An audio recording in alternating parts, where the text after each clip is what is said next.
সরকার পারে না কেন? কিসের সরকার বসাইছেন আপনারা? কিসের স্বাধীনতা আনছেন আপনারা? তাই তো কিসের স্বাধীনতা বলেন তো? দ্বিতীয় স্বাধীনতা আনছেন, কিসের স্বাধীনতা? স্বাধীন দেশ কয়বার হয়? কিসের স্বাধীনতা?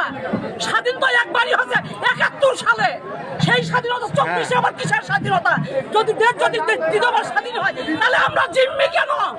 কেন আজকে আমরা জিম্মি? সবার কাছে কেন জিম্মি? আজ পুলিশ প্রশাসন কেন জিম্মি? সেনা প্রধান কেন জিম্মি? রাষ্ট্রপ্রধান কেন জিম্মি? বন্ধন সাধারণ নাগরিক কেন জিম্মি? কিসের কারণের জন্য? কিসের দেশ আপনারা চালান? আর কি দেশ চালান? দেশ আপনারা দশ করে দিচ্ছেন, আজকে বলতেছেন দেশ। কিসের দেশ আছে? দেশ কি বাংলাদেশ আছে? শুধু বাংলাদেশটা নাম আছে, আর সবকিছু শেষ করে দিচ্ছেন আপনারা।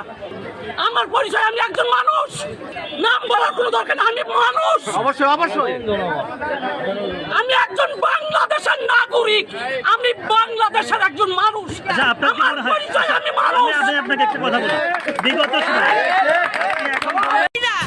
একবারে গুলি করে মাইরা আলাম, একবারে গুলি করে মাইরা আলাম। কেন? চাইলে দাম বাড়াই না, তেলের দাম বাড়াই না, সব কিছু দাম বাড়াই না, তাহলে আমরা কই যাবো? আমি একজন প্রতিবন্ধী, আমার কোনো কর্ম নাই, তারপরে আমি ২০০ টাকা তেল খাম করতে কে দেবো আমারে? আমি একসময় ১০ টাকার মুড়ি খেয়ে রয়েছি, আজকে অকারের জীবনে যা আটকাচ্ছি। কি না কথা, আমি একজন গরিব, আমি এই কটন বার বেচে খাই, আমি গরিব। তাই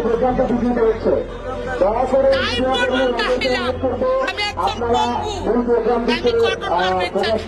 আমি জুতা মারি স্বাধীন দেশে, আমি জুতা মারি এই উপদেশটা যাতে মিনিমাম যোগ্যতা নাই। নাহিদ নাই কি করে আছে না? প্রথম কথা হচ্ছে আসি পড়াবে জুতা মারতে ইচ্ছা করে, একদম জুতা। যদি আমি কখন লাইফে বেঁচে থাকি, এই স্বাধীন বাংলাদেশে ওকে মেরে জুতা মেরে তারপর আমি যে দেশ থেকে যাবো। বৈষম্য বিরোধী যে আন্দোলন হলো, ছাত্র আন্দোলন, আদৌ খুব বৈষম্য দূর হয়েছে?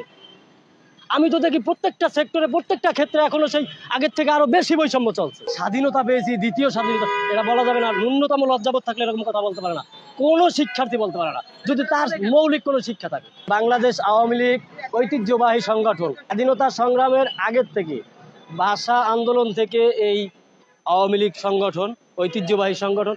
আমি চাই না যে এই সংগঠন নিষিদ্ধ। যদি ন্যূনতম কারো লজ্জাবোধ থাকে, এরকম কথা বলবে না যে স্বাধীন করেছি, সংস্কারও করবে, যে বিভিন্ন গ্রাফিতি লেখছে। ২৪ সালে কিসের স্বাধীন? স্বাধীন যেটা তো ৭১-এ দেশ পার্টিশন, আমরা আমগো ভূমি বুঝে নিছি, আমরা অন্যদের সাথে লড়াই করছি। কিন্তু এখন যদি আপনি কোন যে এইটা স্বাধীন হয়েছে ২৪ তারিখে, তা আমারে বুঝান, আপনি কার বিরুদ্ধে লইরা স্বাধীন হইল? আমি আমার ভাইয়ের বিরুদ্ধে এটা স্বাধীন হইল? প্রত্যেকটা ক্ষেত্রে গিয়া মানুষের কল্যাণের জন্য এই সরকার কিন্তু গরিবের মেহনতি মানুষের কল্যাণের জন্য কিছু করতেছে না।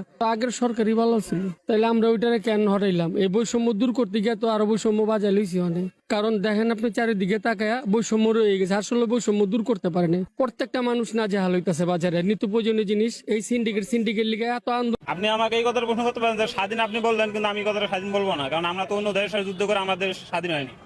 একজনের হাত থেকে নিয়েছি, অন্যজনের হাতে চলে গেছে, এটা বলতে পারেন না। এটা আমার কাছে কোনো স্বাধীন না। এটা এর মধ্যে যেটা গণতন্ত্রের বিষয়, যাদের ক্ষমতার আসার ইচ্ছা ছিল তারা হয়তো ওনাকে সরাই দিয়ে আরেকজনের আসার চিন্তা ভাবনা করতেছে, কিন্তু এটা স্বাধীন কখনো হয় না। এটা তো আমি বললাম যে এটা আমি বলবো না যে বাংলাদেশ স্বাধীন হয়েছে। এটা ক্ষমতার লোভে একজনকে সরিয়ে আরেকজনকে বসাইতেছে। এর একবার হয়েছে, এটা গল্প শুনেছি ৭১ সালে স্বাধীন হয়েছে বাংলাদেশ। হ্যাঁ, এটা তো বললাম যে ২৪-এ এটা আমি স্বাধীনতা কখনো দিব, কারণ এটা অন্য দেশের সাথে আমরা যুদ্ধ করি নাই। আমি কেমনে বলবো এটা বাংলাদেশ স্বাধীন হয়েছে? এখন এটা বিষয় হচ্ছে, যেমন আগে সরকার ছিল, যে শোনা যাইতেছে আগে সরকার নাকি অনেক দুর্নীতি ছিল। দুর্নীতির কারণে ও সরকারকে সরিয়ে মনে করেন একটা অবতরণ সরকার বসে গেছে, তত্ত্বাবধায়ক সরকার, যে ওনার থেকে ইনিও ভালো চালাইতে পারবে এই আশা কিন্তু উনি বসে গেছে। কিন্তু এখন যেটা দেখা যাইতেছে যে ডক্টর ইউনূসও পারতেছে না, দেশ আগের থেকে অনেক পিছিয়ে গেছে। যা মনে করেন আগে আমরা যে ইনকাম করতাম সেই ইনকাম এখন করতে পারি না। আওয়ামী লীগের আমলে তেল খাট ভরে রাখতো, পালং ভরে রাখতো, জাহাজ ভরে রাখতো, এখন তেল কোথায় যাচ্ছে? এখন তেল কেন সংকট? একটা ছোট্ট একটা তরমুজের দাম ৩০০ টাকা। জিজ্ঞেস করলাম কেজি হিসাবে, তরমুজ কেন কেজি হিসাবে খাবো? আর এই মুহূর্তে আমরা শেখ হাসিনারে মিস করতেছি। আর সিন্ডিকেট আপনার মতো আমার মতো লোকজনই করতেছে নাকি? উনি উপরে ফেরেস্তা করতেছে বলতো, মানে আমরা মানুষ না। আর লেবু দেন, লেবু আপনাকে ৬০ টাকা খালি, তার মানে ২২০ টাকা ডজন। এটা কি হয়? গত ৩ দিন আগে আমি লেবু কিনছি ডজন ৬০ টাকা করে, সেই লেবু আজকে ২২০ টাকা। আমরা কোন দেশে আছি? আমরা কি মানুষ? আমরা কি মানুষ বলে আমরা পরিচয় দিতে পারি যে আমরা মানুষ? বিশ্বের সব দেশে রোজা আসলে সব সবজির দাম কমে যায়, সব জিনিসের প্রত্যেকটা জিনিসের মূল্য কমে যায়, আর বাংলাদেশে তার উল্টা চিত্র কেন?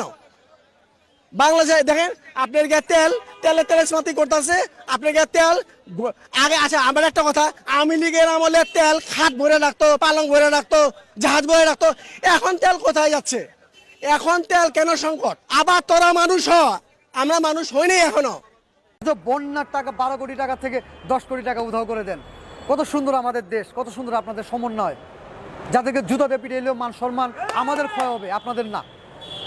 যাদের বাবা মায়েদের ধিক্কার জানাই যে সমন্বয়করা সার্জিস আলম, আমি নাম উল্লেখ করে বলতেছি, সার্জিস আলম, হাসনাত আব্দুল্লাহ, নাহিদ। এই নাহিদ তো আরেক চোর।